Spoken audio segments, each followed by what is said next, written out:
మిత్రులకు నమస్కారములు. నేను మీ దాసరి సుధాకర్ని. ఈ మధ్య కాలంలో మనం వీడియో చేసుకోవడానికి కొంత సమయం తీసుకున్నాము.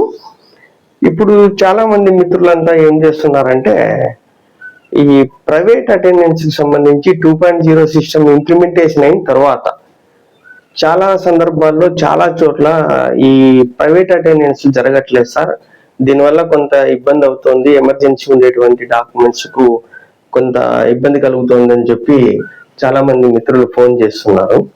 దీనిపైన ఒక వీడియో చేసుకోవాల్సిన అవసరం ఎంతైనా ఉందనే ఒక ఆలోచనతో ఈ యొక్క వీడియోని మనం చేసుకుంటున్నాము.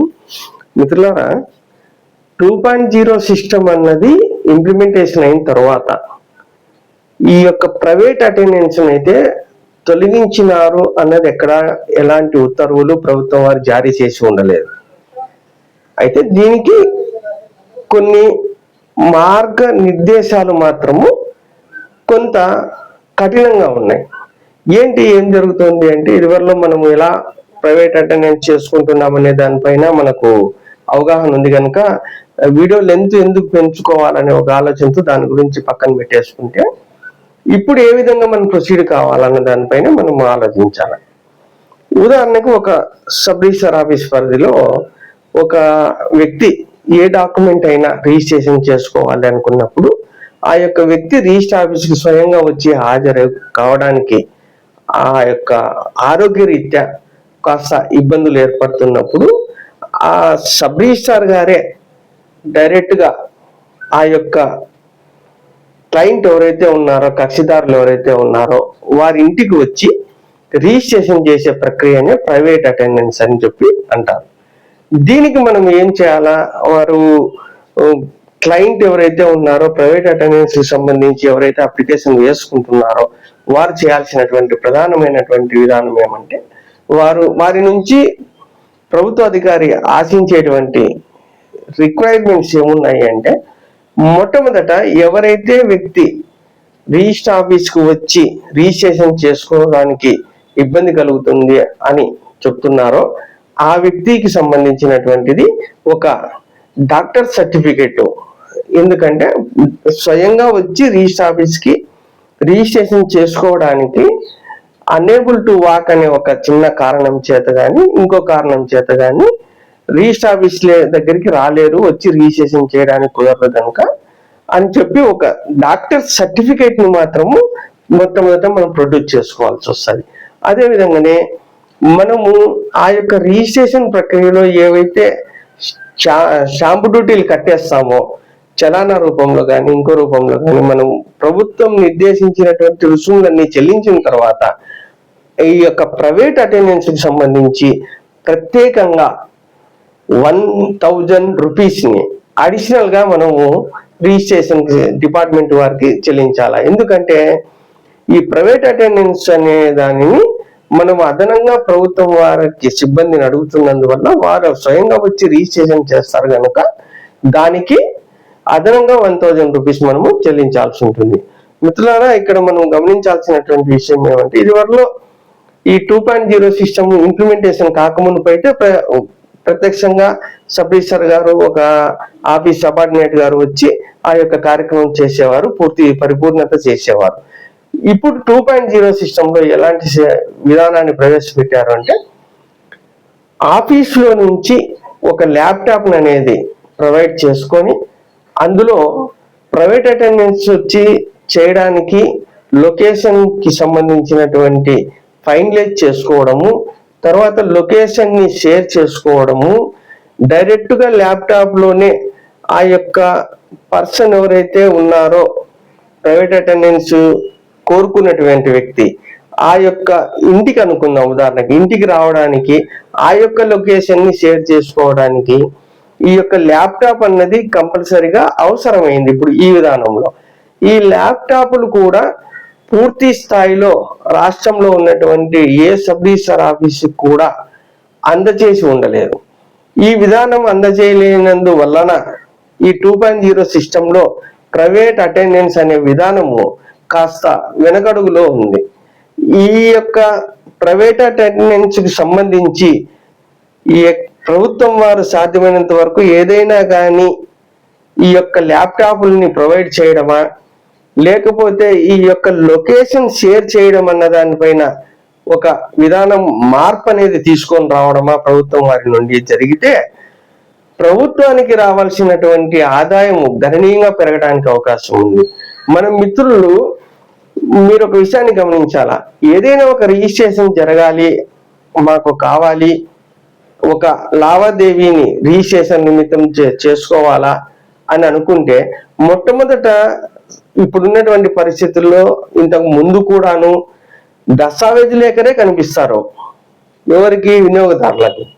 వారి దగ్గరికి పోతే వారి నుంచి మనకు కావాల్సినటువంటి పనులు సక్రమంగా జరుగుతాయనే ఒక భావన ప్రజల్లో ఉంది కనుక మనం చేయాల్సిందేమంటే వారికి ఈ విధానం, ఈ ప్రైవేట్ అటెండెన్స్ కి సంబంధించినటువంటి విషయాలను పూర్తిగా వారికి తెలియచేయాలి. ఈ యొక్క విధానంలో ఈ ల్యాప్టాప్లు అన్నవి పూర్తి స్థాయిలో ప్రభుత్వం వారు సమకూరిస్తే సబ్ రిజిస్టర్ ఆఫీసుల్లో ప్రభుత్వానికి రావాల్సినటువంటి ఆదాయం కూడా పెరగడానికి అవకాశం ఉంది. ప్రైవేట్ అటెండెన్స్ విధానం అన్నది పూర్తిగా తొలగించబడిందని కొంతమంది మిత్రులు చాలా అపోహలకు పడుతున్నారు. ఇలాంటి అపోహలు అస్సలు పడకండి. ప్రైవేట్ అటెండెన్స్ అనే విధానము మన ప్రభుత్వం వారు ఎట్టి పరిస్థితుల్లోనూ తొలగించినట్లుగా ఎక్కడ ఉత్తర్వులు కానీ జారీ చేసి లేదు. దయచేసి ప్రైవేట్ అటెండెన్స్ అనే విధానము ఉన్నది, కానీ కొంత కఠినమైనటువంటి విధానంలో ఉంది కనుక మనకు రిజిస్ట్రేషన్ జరగడానికి కొన్ని ఇబ్బందులు ఏర్పడుతున్నాయి. దీనిపైన స్థానిక సబ్ రిజిస్ట్రార్ గారి ద్వారా ఈ యొక్క దస్తావేజు ఎమర్జెన్సీగా ఉంది కనుక అని మనం రిక్వెస్ట్ చేసుకున్నట్లయితే పార్టీలు ఎవరు వినియోగదారులు వారికి సబ్ రిజిస్ట్రార్ గారు జిల్లా రిజిస్ట్రార్ గారి యొక్క అనుమతితో ఒక ల్యాప్టాప్ ను సమకూర్చుకొని ఆ ల్యాప్టాప్ ద్వారా ఈ యొక్క ప్రక్రియను పూర్తి చేయడానికి అవకాశాలు ఉన్నాయనే విషయాన్ని ఈ సందర్భంగా మిత్రులంతా తెలుసుకుంటారనే ఒక ఆలోచనతోనే ఈ యొక్క వీడియోని మనం చేసుకోవడం అనేది. ఇక తర్వాత ఈ మధ్య కాలంలో ఈ యొక్క చలానాల విషయంలో కొంత ఇబ్బందికరమైన పరిస్థితి ఒకటి ఏర్పడింది. మన యొక్క వాట్సాప్ గ్రూపుల్లో కానీ టెలిగ్రామ్ గ్రూపుల్లో కానీ కొన్ని సందర్భాల్లో సార్ ఇలా రిజిస్ట్రేషన్ స్టాంపు డ్యూటీకి సంబంధించినటువంటి ఫీజు మొత్తమును రిజిస్ట్రేషన్ ఫీజు అకౌంట్లోకి కొట్టేశాం సార్ పొరపాటున, అలాగే రిజిస్ట్రేషన్ ఫీజుకు సంబంధించినటువంటి విషయాన్ని డెఫిసిట్ స్టాంప్ డ్యూటీలో కట్టేశాం సార్ అని, కొన్ని సందర్భాల్లో కొంతమంది యూజర్ ఛార్జీలో డెఫిసిట్ స్టాంప్ డ్యూటీని కట్టేశామని, యూజర్ ఛార్జీలో రిజిస్ట్రేషన్ ఫీజుని కట్టామని చెప్పి ఈ విధంగా కొంత ఇబ్బందికరమైనటువంటి పరిస్థితులు ఏర్పడుతున్నాయి సార్, దీనికి ఏమైనా మార్గం చూడండి అని చెప్పి అడుగుతున్నారు. దీనికి కూడా ఒక మార్గం ఉంది.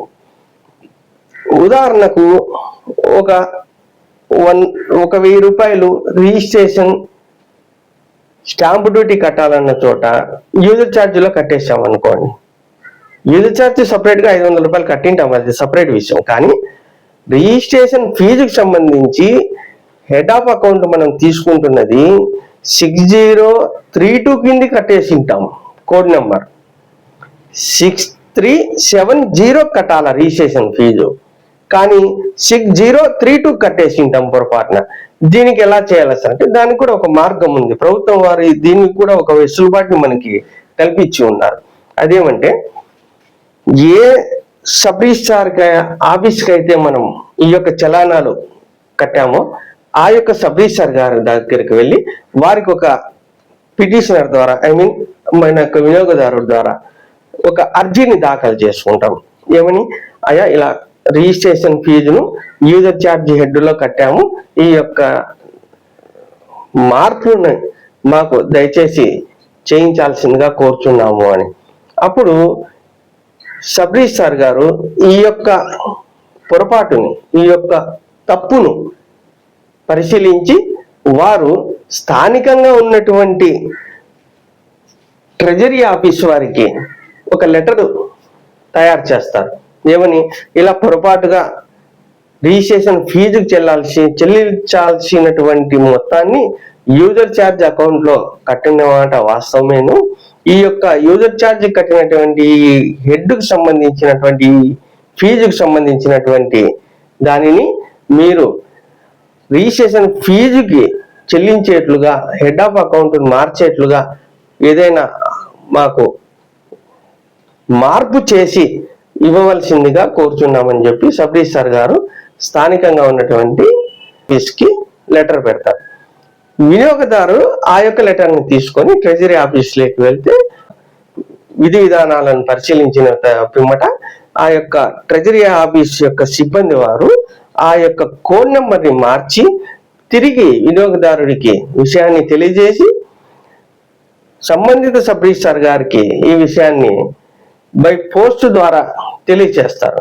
అప్పుడు ఆ మార్పు అనేది జరిగిన తర్వాత ఆ వినియోగదారుడు చేసినటువంటి పొరపాటు పేమెంట్స్కి సంబంధించినటువంటిది యథావిధిగా వచ్చేస్తాయి. అప్పుడు రిజిస్ట్రేషన్ చేయడానికి అటు సబ్ రిజిస్ట్రార్ గారికి కానీ ఇటు వినియోగదారుడికి కానీ ఎలాంటి ఇబ్బందులు ఏర్పడి ఉండవు. ఈ విధానం కూడా ఉందనే విషయంతో చాలా మంది ఫోన్లు చేస్తున్నారు. అందుకనే ఈ యొక్క వీడియోలో ఈ 2.0 సిస్టంలో ఉన్నటువంటి విధానంలో వచ్చినటువంటి మార్పులకు సంబంధించి ఈ యొక్క మీకు ఈ వీడియోని చేయడానికి ఈ సమాచారంతో పాటుగా మరికొంత సమాచారాన్ని కూడా మీకు తెలియజేయడానికి గాను మరికొన్ని వీడియోలు మీ సమక్షంలోకి తీసుకొని రాగలము. అంతవరకు జై హింద్.